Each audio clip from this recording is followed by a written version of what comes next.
2 Corinthiens chapitre 9.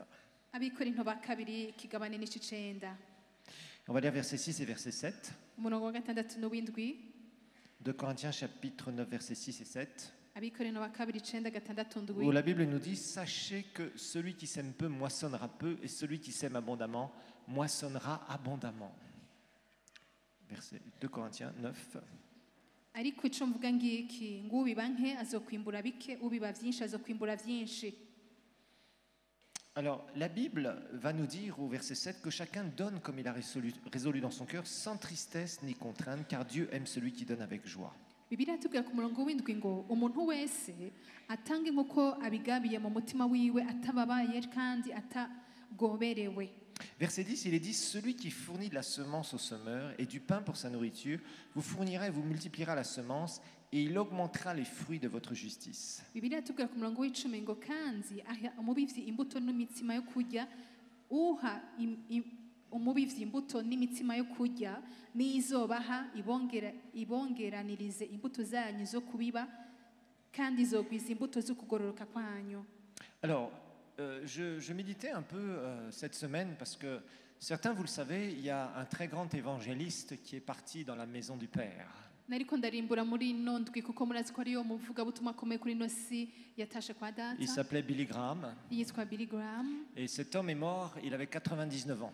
Uyo mu papa yapfuye afise imyaka 90 umukozi w'Imana. Il a quitté cette terre. Yavuye muri ino si. Et c'est un homme de Dieu qui a amené des millions de personnes à Christ. N'umukozi w'Imana yazanye abantu benshi kuri Kristo. Et je réfléchissais un peu sur sa vie. Nariko nimvira gato ku buzima bwiwe. Il y a beaucoup de photos qui ont circulé sur les réseaux sociaux, beaucoup de vidéos aussi. Hari amasanamu n'amavideo menshi yagendagenze ku buhinga bwa none. Beaucoup de gens qui faisaient des commentaires, qui l'ont jamais vu, jamais rencontré, mais qui commentent. Ils aiment bien commenter, les gens, vous savez. Abantu murazi ko bakunda kwivugira abamuzi n'abatamuzi.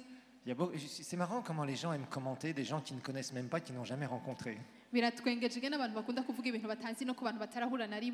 alors qui essayent de récupérer l'image pour dire voilà, moi aussi je suis très spirituel. Alors cet homme a vraiment beaucoup travaillé pour le Seigneur depuis son jeune âge.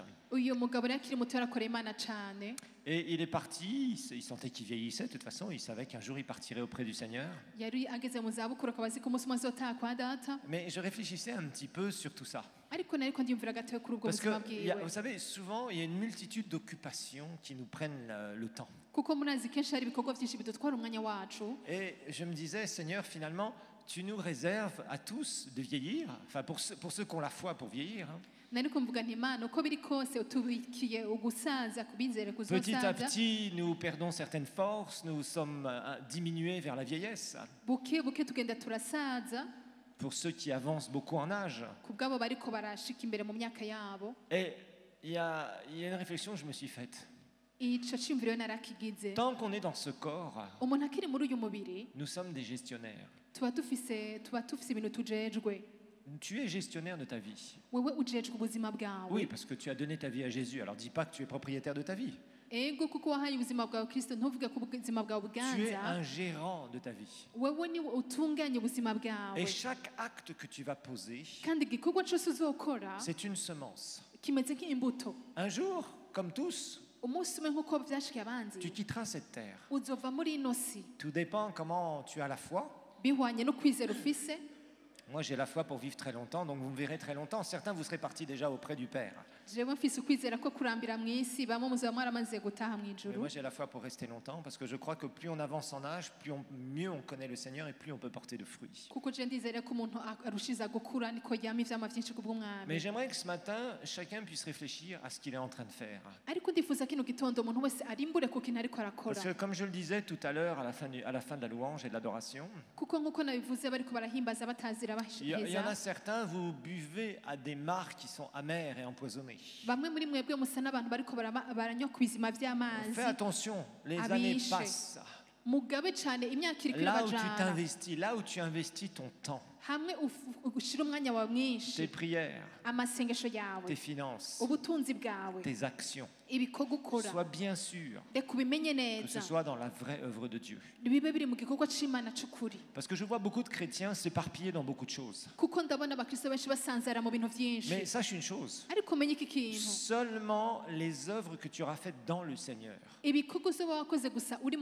rappelons-nous vraiment, le salut est gratuit, c'est la grâce. Le Seigneur nous a donné le salut parce qu'il nous aime, parce qu'on s'est repenti, parce qu'on s'est mis dans les conditions divines pour pouvoir être sauvé, être né de nouveau.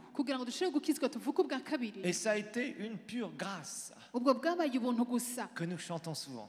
Parce que sa grâce est infinie. Sa grâce est venue nous toucher.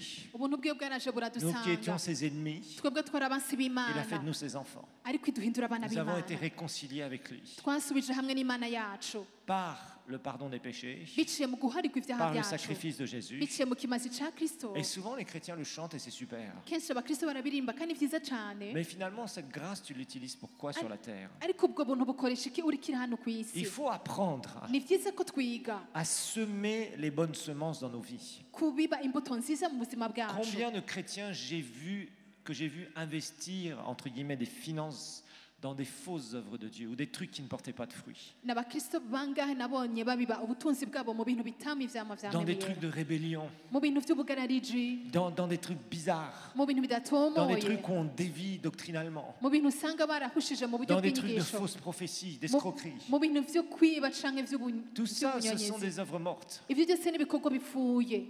le jour où tu quitteras ce corps, tu n'es plus en charge de toi-même. Comprenons bien, aujourd'hui nous sommes en charge de nos vies. Nous sommes gestionnaires de nos vies. Le jour où tu quitteras ton corps, c'est-à-dire tu vas mourir physiquement, en fait, tu ne pourras rien faire, je dirais, tu t'en es remis au Seigneur. D'un seul coup, le jour où ton cœur va s'arrêter de battre,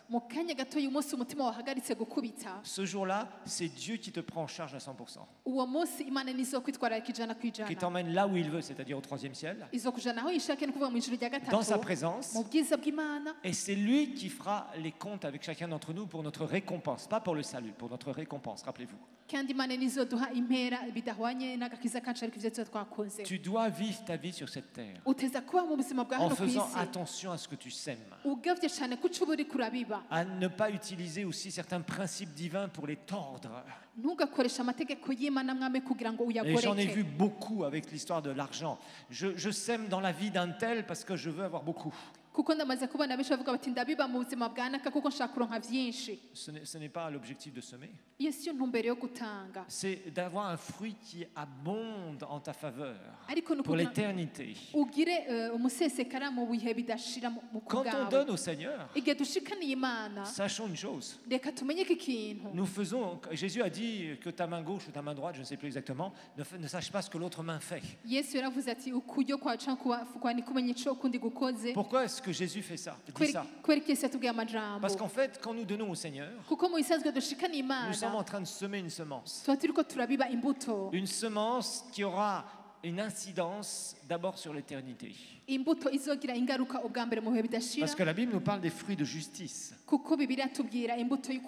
Il vous fournira, nous l'avons vu, verset 10, et vous multipliera la semence, ça c'est pour cette vie.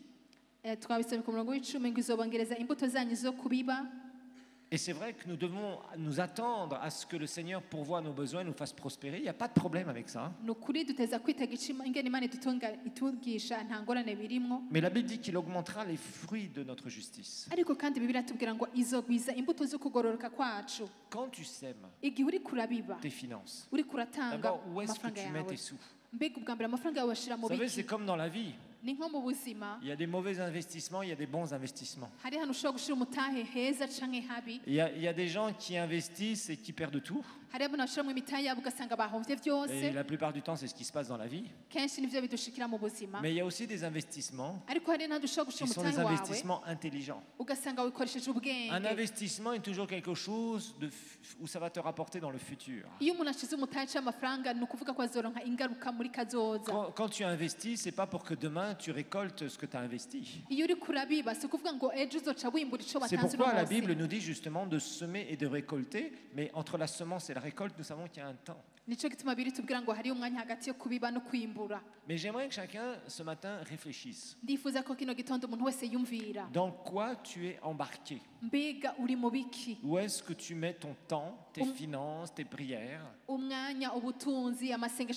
Est-ce que tu les mets toujours avec la perspective de l'éternité? Ou est-ce que tu es là tellement absorbé par ta petite vie? Et qu'il faut que tu aies un travail. Le travail t'absorbe, c'est normal. Mais soyons clairs. Tu peux être pleinement absorbé par des occupations journalières, tout en ayant toujours ton cœur qui est rempli d'amour pour le Seigneur et pour son œuvre. C'est ce qui fait vraiment la différence entre le chrétien qui sait ce qu'il fait sur la terre et qui gère les affaires de cette vie sagement, et qui en même temps a la perspective de l'éternité. Je vous le dis et je vous le répète, nous ne sommes pas en train de jouer à l'église ici. Nous sommes en train de faire avancer le royaume de Dieu. Nous gagnons les âmes pour Christ. Nous sommes dans un train qui va très vite. Et ceux qui prennent ce train-là vont très vite aussi. Il y en a d'autres qui ont abandonné le train, tant pis pour eux, c'est à eux de voir. Mais ceux qui ont compris ce qu'on était en train de faire ici, qui investissent là où il faut investir. Nous avons cette sono où c'est une opportunité pour certains d'entre vous d'investir. Et c'est pas pour faire de la jolie musique que nous avons de la sono. C'est pour pouvoir atteindre plus de monde dans nos croisades encore. Vous allez voir, on a une croisade à Musaga, on va faire une croisade au mois de juillet à Musaga. Vous verrez que ce sera la plus grosse croisade qu'on va jamais faire. On va voir beaucoup de gens venir à Christ et assister et écouter l'évangile de Christ. Regarde ce que tu es en train de faire. Regarde ce que tu es en train de faire. Parce qu'un jour, tu partiras auprès du Seigneur. Et tu pourras plus dire, ah, au fait Seigneur, je voulais encore faire ça et ça sur la terre. Tout ça c'est fini. Tu seras au ciel, tu seras dans la gloire, tu pourras voir le trône de Dieu face à face. Tu seras dans la Jérusalem céleste. Mais quand on passera devant le tribunal de Christ à la première résurrection, eh bien, c'est là où il va nous donner nos récompenses. Donc tu dois tous les jours réfléchir, qu'est-ce que tu construis? Où est-ce que tu vas? Si ça fait des années que tu tournes en rond et que tu n'avances pas, il faut te poser des questions. Quel est ton engagement avec le Seigneur? Est-ce que tu es prêt à aller, quand tu dis oui, prends tout Seigneur, je te donne tout Seigneur? Est-ce que c'est juste des jolies paroles sur une belle musique? Ou est-ce que c'est quelque chose qui reflète ton cœur? Que chacun puisse réfléchir sur ce qu'il fait et comment il se comporte. Mais sachez une chose, que nous semons, nous le récolterons un jour. C'est comme ça la vie. Si tu bois des mauvaises sources, tu vas t'empoisonner. Si tu bois aux sources où là, il y a vraiment des choses divines, tu vas être abreuvé. Et la vie divine va couler partout. Et c'est ça qui est important de comprendre dans la vie. Où est-ce que tu sèmes? Quelle est la source à laquelle tu bois régulièrement? Que chacun puisse répondre à cette question. Le groupe de louange, s'il vous plaît. Merci. On va donner au Seigneur.